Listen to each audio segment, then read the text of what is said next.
The First Descent by Corbin. A lone traveler stands in the rain, torchlight flickering against stone as the world falls into a heavy, unnatural silence broken only by water hitting the ground. Until something appears at the edge of the light. Tall, still, and watching. An Enderman. It does not move. It does not blink. It only stares back as the traveler meets its gaze. And in that moment, the world fractures. Part 2.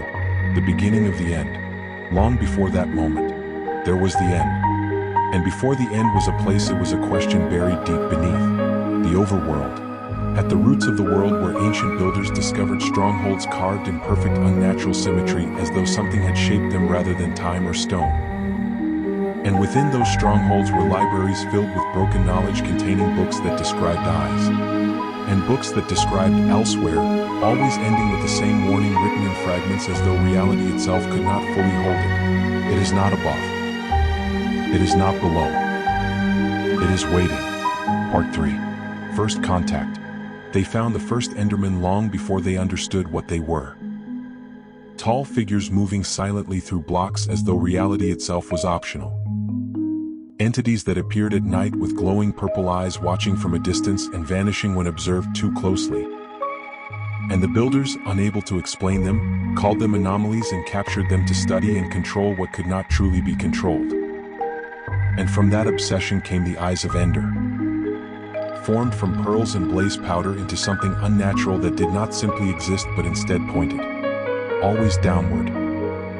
Always elsewhere. Part 4. The Portal. Deep beneath the greatest stronghold they placed the final eye.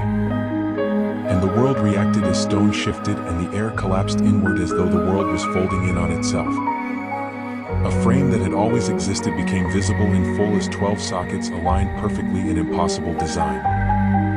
And when the final eye was placed, the portal opened. Not in fire, not in explosion, but in absence itself as reality tore open into a wound where something should have been and simply was not. Part 5. The End. The end was not empty but alive in a way that did not behave like life should. And it was watching. As the void itself whispered not in words but in thought that pressed against the mind of anyone who entered. Subtle at first like imagination and then undeniable like something answering back. While floating islands drifted through endless black space beneath obsidian towers that rose like broken monuments. And above them all, the dragon circled. Not as beast but a constant guardian of balance that reacted not with emotion but with purpose. As though the end itself corrected anything that did not belong. Part 6. End cities. Cities rose from the void as the builders attempted to survive within the impossible. At first structured and intentional with bridges connecting towers and streets laid with care and homes built with purpose. But over time everything began to fail as bridges ended mid-air as though construction simply stopped mid-thought. Libraries remained filled with blank books that no longer held meaning. Staircases led into nothing. Lanterns burned in rooms with no one left to see them. And entire districts froze in half-finished collapse as if the civilization itself had been paused and forgotten inside time. Part 7. Corruption. The void whispered closer. Not louder, but closer. Pressing into thought itself until it no longer felt like an external presence but something that had always been there. And in desperation they turned to chorus fruit. First as survival, then as dependence, then as transformation. And with each bite memory began to fade as identity fractured, space bent around their movements, bodies stretched upward unnaturally, voices broke into silence, and eyes turned into something no longer human as the end slowly rewrote what they were. Part 8. The truth. They were not becoming monsters. And they were not being transformed into something new. They were completing something that had already begun long before they arrived. Because the first Endermen were not created within the end at all. They were the builders themselves returned too late.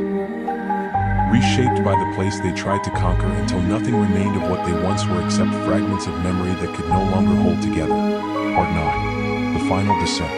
The architect of the end changed last as the void no longer whispered words but instead filled the empty spaces where thought used to be. And what remained of him no longer resisted or remembered clearly, as everything he was collapsed inward and stretched outward at the same time until it became something silent and tall and watching, existing only as presence without origin or understanding. Part 10. The Final End. End cities remain suspended across the void, not as ruins and not as living cities, but as something between the two. Bridges cut mid-construction hang into nothingness. Homes stand empty as though still expecting return. Libraries contain nothing but absence where knowledge once existed. And the end continues to whisper through every structure as if remembering what it once held. Endermen still wander across islands and dimensions, collecting blocks not as theft but as reconstruction. As if they are trying to rebuild something they can no longer correctly recall. And somewhere within that endless searching, the end continues to wait and continues to remember. A tall figure stands still in the rain in the overworld, watching without movement or sound. And sometimes, when an Enderman looks at you from the distance, it is not choosing to attack. It is remembering something it can no longer explain.